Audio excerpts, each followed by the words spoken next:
Good morning students.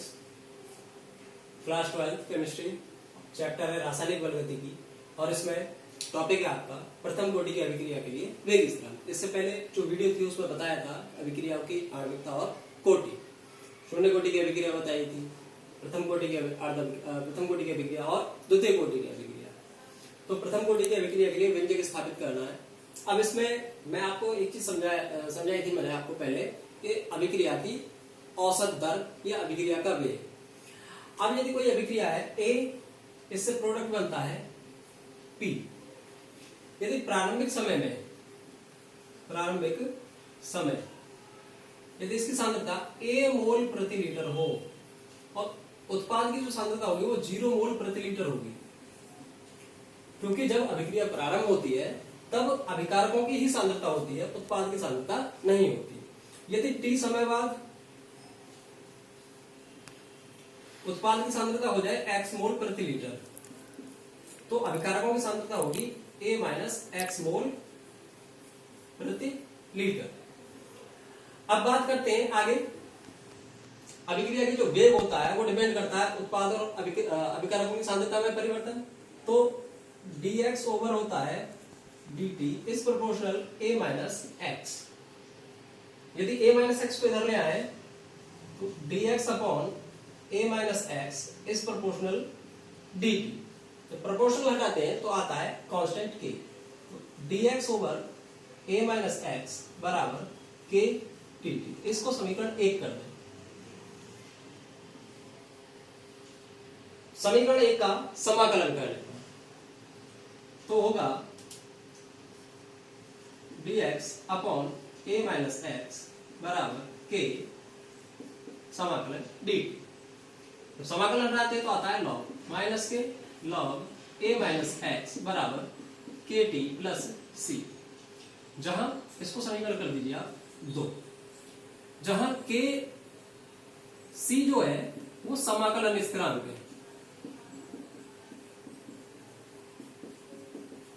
सी जो है वो समाकलन स्थिरांक है, where C is integral constant. अगर हम देखें कि प्रारंभिक अभिक्रिया जो है वो हो रही थी तब समय जो था वो 0 था, यानी कि जब अभिक्रिया प्रारंभ भी नहीं हुई है तो टाइम जो होता है वो होता है 0, t इज इक्वल टू 0। और जो सांद्रता होती है x वो भी थी उत्पाद की 0। यदि इन दोनों के मान को हम समीकरण 2 में रख दें, t की वैल्यू रख दें और x की वैल्यू समीकरण 2 में रख दें, तो हो जाएगा माइनस के लॉग a माइनस 0 बराबर k इंटू 0 प्लस सी माइनस लॉग ए बराबर सी। ये हो गया समीकरण 3। इस समीकरण 3C का मान जो है वो हम समीकरण 2 में रखते हैं। पुट इन सेकंड, सी की वैल्यू अगर इसमें रखेंगे तो आएगा माइनस के लॉग ए माइनस एक्स बराबर के टी माइनस लॉग ए। अब केटी, अब ये जो लॉग होता है वो ई की बेस में होता है, जितने लॉग होते हैं ये ई की बेस में होते हैं, ठीक है।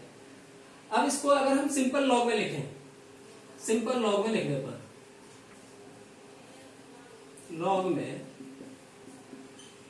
लिखने पर तो ये हो जाएगा लॉग ई बराबर होगा 2.303 log 10,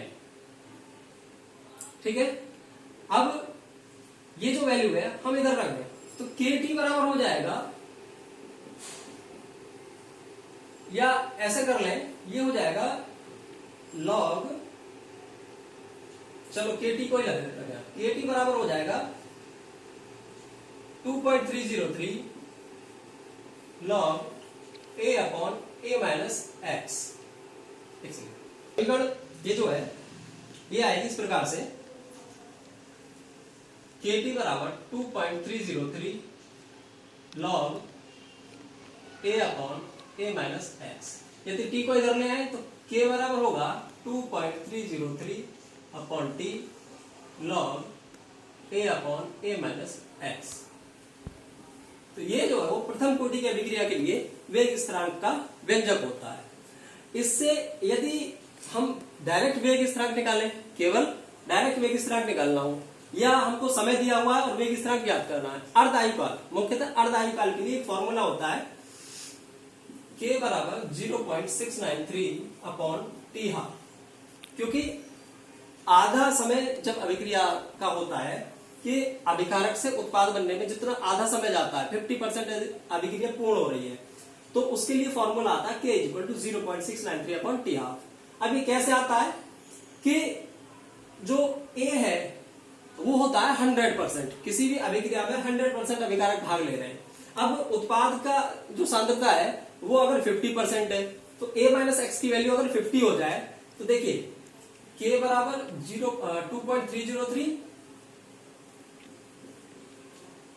upon t log 100 upon 100 minus 50 यानी 50 बचेंगे तो 50, 2 आ गया, लॉग 2 की वैल्यू होती है 0.3010, तो k is equal to 2.303 upon t into 0.3010। अगर इसकी मल्टीप्लीकेशन इसमें करी जाए तो आएगा formula k is equal to 0.693 upon T half.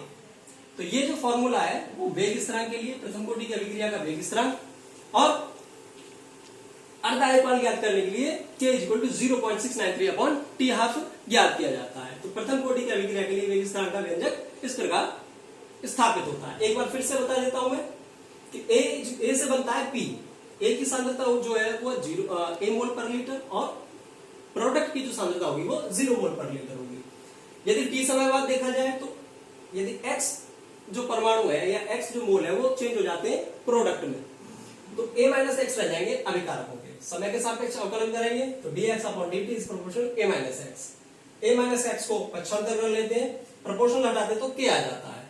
इस समीकरण का समाकलन करेंगे तो आ जाएगा dx over A minus x समाकलन और K dt, और समाकलन का जब चिन्ह हटाते तो माइनस लॉग E आता है, तो आएगा minus log E A upon A minus x equal to KT plus C। यहां C जो है वो समाकलन स्थिरांक उपस्थित है। यदि t बराबर 0 जब अभिक्रिया प्रारंभ होती है तो समय जो होता है वो 0 होता है और प्रोडक्ट की जो सांद्रता होती है वो भी 0 होती है, तो माइनस लॉग E इन दोनों की जो वैल्यू है t की वैल्यू और x की वैल्यू 0 रखी जाए तो a की जो a माइनस वैल्यू 0 हो जाएगा और k इंटू 0 प्लस c हो जाएगा, तो लॉग a e जो है वो आएगा c की वैल्यू को यदि हम फिर से समीकरण 2 में रख दें तो समीकरण प्राप्त होगी लॉग a माइनस एक्स बराबर kt माइनस लॉग a।